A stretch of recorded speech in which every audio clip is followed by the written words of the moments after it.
এক ছিল ছোট্ট ছেলে, নাম তার রাফি।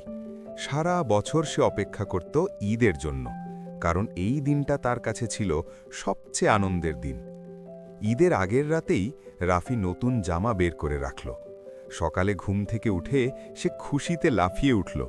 মা তাকে সুন্দর করে গোসল করিয়ে নতুন জামা পরিয়ে দিলেন। রাফি আয়নার সামনে দাঁড়িয়ে নিজেকে দেখে খুব খুশি হল। তারপর সে বাবার সাথে ঈদের নামাজ পড়তে গেল। নামাজ শেষে সবাই একে অপরকে জড়িয়ে ধরে বলল, ঈদ মোবারক। রাফির মন ভরে গেল আনন্দে। বাড়ি ফিরে সে মায়ের বানানো সেমাই আর পায়েস খেল। কত মজা! তারপর শুরু হলো তার সবচেয়ে প্রিয় কাজ, সালামি নেওয়া। চাচা, ফুপি, দাদা সবাই তাকে টাকা দিল। রাফি খুশিতে হাসতে লাগল। দুপুরে সে বন্ধুদের সাথে মাঠে খেলতে গেল। সবাই নতুন জামা পরে এসেছে, যেন রঙিন ফুলের বাগান। তারা হাসি খুশিতে দিন কাটালো। রাত হলে রাফি মাকে বলল, মা, ঈদ কেন এত সুন্দর?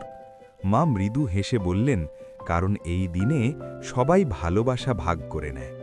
রাফি মনে মনে ভাবল, সত্যি ঈদ মানে শুধু নতুন জামা নয়, ঈদ মানে ভালোবাসা আর আনন্দ।